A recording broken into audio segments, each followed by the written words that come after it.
देखो, तुम आपस में ना इस तरह झगड़ा करके अच्छा नहीं लगता। बेहतर होगा तुम आपस में सुलह कर लो। इस झगड़े से ना तुम्हें कुछ नहीं हासिल होगा। भाई साहब, मैं नहीं, असली झगड़े की जड़ तो ये है। मैं तो झगड़ा करना ही नहीं चाहता, पर ये माने तब ना। क्या मतलब है तुम्हारा? सारे झगड़े मैं ही करती हूँ और तुम तो बहुत भोले भाले सीधे साधे इंसान है ना? भाई साहब, इस आदमी की बातों पर विश्वास ना करना। ये आदमी नहीं, जल्लाद है, जल्लाद, राक्षस है ये। मैंने क्या तुम्हारा कत्ल किया है? तुम मुझे जल्लाद कह रही हो? अरे तुमने तो मुझे जीते जी मार दिया है। भाई साहब, नरक बना दिया है इस इंसान ने मेरी जिंदगी तो। चलो इसे पूछिए, मैंने ऐसा क्या किया है जो ये मुझे जल्लाद कह रही है? भाई साहब, सबसे पहले तो इस इंसान ने मुझे बेवकूफ बनाकर मुझसे शादी कर ली। बेवकूफ? जो पहले से ही बेवकूफ हो उसे भला कौन बेवकूफ बना सकता? अरे शांत हो जाओ, शांत हो जाओ। पहले ये बताओ, तुम दोनों ने लव मैरिज करी थी ना, वो भी अपने घर वालों की मर्जी के खिलाफ। मेरी सबसे बड़ी गलती थी।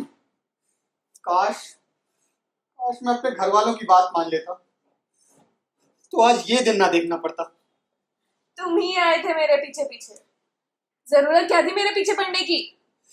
मत मारी गई थी मेरी। जब गीदड़ की मौत आती है ना, तो भाई साहब वो शहर की तरफ ही भागता है। तो तुम मानते हो ना कि तुम इंसान नहीं, गीदड़ हो। शादी से पहले रोज चक्कर काटता था मेरी गली में। जब चूहा चूहेदानी के चक्कर काटता है ना, तो भाई साहब उसे सिर्फ रोटी दिखाई देती है। असलियत तो तब समझ में आती है जब वो चूहेदानी में फंस जाता है और जब बाहर निकलने का कोई रास्ता नजर नहीं आता। तो तुम मानते हो ना कि तुम आदमी नहीं, चूहे हो, चूहे। देख रहे हैं भाई साहब, ये रोज मेरी इसी तरह से बेइज्जती करती है। अब इस तरह से बेइज्जती करेगी तो फिर मैं कैसे बर्दाश्त करूं? मैं अरे तुम क्या बर्दाश्त करोगे मुझे? मैं खुद नहीं रहना चाहती तुम्हारे साथ। यार तुम शांत हो जाओ, शांत हो जाओ। देखो देखो, झगड़ा मत करो, शांत हो जाओ, शांत हो जाओ। तुम ऐसा करो, एक एक करके अपनी बात बताओ। एक एक करके, नहीं नहीं, दोनों नहीं, एक सिर्फ एक बंदा बोलेगा, एक वक्त में सिर्फ एक बंदा, ठीक है? एक एक करके बोलो। इस आदमी ने मुझे बहला फुसलाकर, झूठे सपने दिखाकर, धोखे से मुझसे शादी कर ली। अच्छा, बहला फुसलाकर, धोखे से? क्या मैं अपनी बात पूरी कर सकती हूँ? भाई साहब, मैं एक छोटे से शहर की भोली भाली मासूम लड़की हूँ। इसने मेरे भोलेपन का फायदा उठाकर मुझे शादी के चक्कर में फांस लिया। भोली भाली मासूम? क्या मैं अपनी बात पूरी कर सकती हूँ? नहीं, तुम बोलो, बोलो तुम ही। बकवास कर लो तुम अपनी, बकवास बकवास। देख रहे हैं भाई साहब, देख रहे हैं कैसे बात कर रही है मुझसे। अब मैंने ऐसा क्या कर दिया जो इतना ड्रामा कर रही है? इसकी बात का कोई भरोसा नहीं। कब किस बात का बुरा मान जाए, कब किस बात का बतंगड़ बना दे, कोई पता नहीं है इसका। ये पल में भाषा, पल में तोला।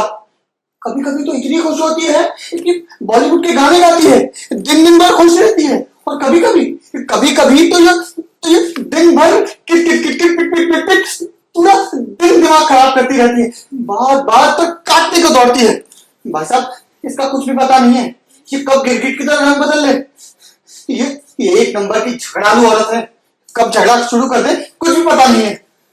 एक नॉर्मल सी बात है, हर घर में ना बीवियों की मूड फ्लक्चुएशन होते रहते हैं। इसमें कोई पागलपन वाली बात नहीं है। अगर ये पागलपन होता ना, तो दुनिया के हर घर में ना जरा सी बातों को लेकर झगड़े होते, तलाक होते रहते। देखो, तुम अपना बीवी के साथ एडजस्ट करना सीखो। उसके मूड फ्लक्चुएशन के साथ थोड़ा समझने की कोशिश करो, उसके साथ एडजस्ट करने की कोशिश करो। तो शादी का नाम ही एडजस्टमेंट है। भाई साहब, क्या बताऊं इस धोखेबाज इंसान के बारे में। शादी के बाद ऐसे गिरगिट की तरह रंग बदला है ना इसने। शादी से पहले रोज मीठी मीठी बातें करता था, रोज घुमाने ले जाता था। इसने शादी के ऐसे झूठे सपने दिखाए हैं मुझे। बोलता था कि शादी के बाद किसी पॉश इलाके में बड़ा घर लेंगे और उसके बाद मुझे एक सिंगल कमरे के फ्लैट में लाके रख दिया। इतना बड़ा धोखा दिया है ना इसने मुझे। मेरी नौकरी चली गई तो मैं क्या करता? और जितनी सेविंग थी वो सारी की सारी तो उसको हनीमून घुमाने में खर्च कर दी। अब इसमें कौन सा धोखा है? अब मेरी नौकरी चली गई तो मैं क्या करता? अब मैंने कहा तो है कि जब नौकरी मिल जाएगी तो सब कुछ ठीक हो जाएगा। अब इसके ऐशो आराम के लिए खुद को बेच दूं क्या? इसने एक छोटे से घर में लाके रखा हुआ है मुझे, कूड़ेदान के सामने। पूरे दिन कूड़े की बदबू आती रहती है।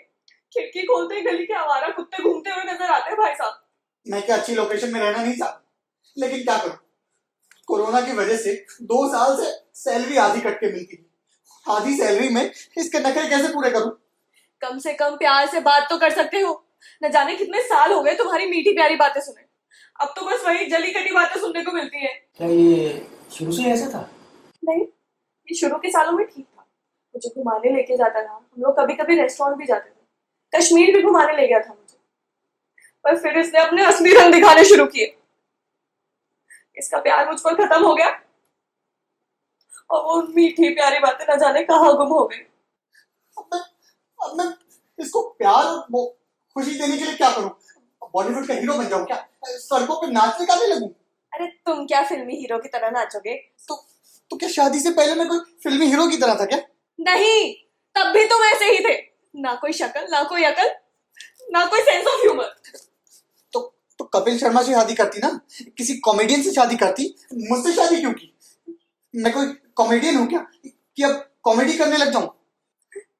अरे तुम क्या कॉमेडी करोगे? ये दुनिया का सबसे बोरिंग इंसान है। इसको संडे वाले दिन बोलो कि चलो कहीं घूमने चलते हैं, तो बोलता है कि क्या जरूरत है कहीं जाने की, डिस्काउंट पर शॉपिंग कराते हैं। मैंने बोला चलो सिनेमा में मूवी देख आते हैं, बोलता है क्या जरूरत है बाहर फिजूल खर्ची करने की, टीवी पर फ्री में देख लो। तो इसमें गलत क्या है? अब फिजूल खर्ची की जरूरत क्या है? और संडे को मैं अपने दोस्तों को घर बुलाता तो हूँ। ये सारे दोस्त सारा टाइम ऑफिस की बोरिंग बातें करते रहते हैं और उनकी बीवियां मुझे अपनी नई नई साड़ी और नए नए गहने दिखाकर चलाती है, क्योंकि उन्हें भी पता है ये एक नंबर का कंजूस है। मेरी तो जिंदगी खराब हो गई है सही में इस कंजूस के चक्कर में फंसकर। बर्बाद तो मैं हो गया हूँ इस पागल औरत के चक्कर में, जो एक भी बात समझने को तैयार नहीं है। भाई साहब, शादी से पहले मैंने अपने पापा के घर में एक कप चाय तक नहीं बनाई। शादी के बाद इसके लिए खाना बनाना, कपड़े धोना, बर्तन, झाड़ू पोछा सब किया है मैंने इसका, फिर भी इसको मेरी कदर नहीं है। मैंने कितनी बार कहा है कि जब सब कुछ ठीक हो जाएगा, मेरी अच्छी नौकरी लग जाएगी, तो इसके लिए एक नौकर रख लूंगा। इसको फाइनेंशियली हेल्प करने के लिए मैंने बच्चों को ट्यूशन पढ़ाना भी शुरू किया। मुझे लगा कि थोड़ा खुश हो जाएगा, थोड़ा ठीक हो जाएगा, थोड़ा इसमें रस आ जाएगा। रस आएगा? मैं कोई आम हूँ क्या? मैंगो फ्रूटी हूँ क्या जो फ्रेश और जूसी हो जाऊंगा? नहीं नहीं, तुम तो एकदम सूखे हुए आम हो, सड़े हुए पिलपिले सूखे हुए आम। देख रहे हैं भाई साहब, देख रहे हैं ये किस तरह से मेरी बेइज्जती करती है। अब इतनी कड़वी कटी जली बातें बोलेगी तो फिर मैं इसे बर्दाश्त कैसे करूंगा? कैसे इससे मीठी मीठी बात कर सकता हूँ? मैं पागल हूँ? पागल नहीं तो क्या भाई साहब। आप जानते हैं एक रोज इसने एक मेरे दोस्त की बीवी के ऊपर समोसे और चाय दे मारा, उसके बाद से उसने मेरे घर आना बंद कर दिया। मुझसे गलती हो गई भाई साहब, इस बच्चलन आदमी के ऊपर डालने चाहिए थे वो चाय और समोसे। ये आदमी इतना बच्चलन और हमारा है, मैं क्या ही बताऊं भाई साहब। दूसरी औरतों को ऐसे देखता है, मुझे तो बताने में भी शर्म आती है। दूसरी औरतों को ना देखूं तो क्या तुझे देखूं? ये एक नंबर की डायन है भाई साहब। देखो भाई साहब, एक तो चोरी ऊपर से सीना चोरी, अपनी गलती की माफी मांगने की बजाय उल्टा चोर कोतवाल को डांटे। अब मैंने कौन सी चोरी कर ली? तुम सब मर्द एक जैसे ही हो, हजारों सालों से यही तो होता है। मर्द बाहर जाएगा, आवारागर्दी करेगा और फिर घर में आएगा और घर पे औरतों पे अत्याचार। तो उन सारे हजारों सालों के अत्याचार का जिम्मेदार मैं हूँ क्या?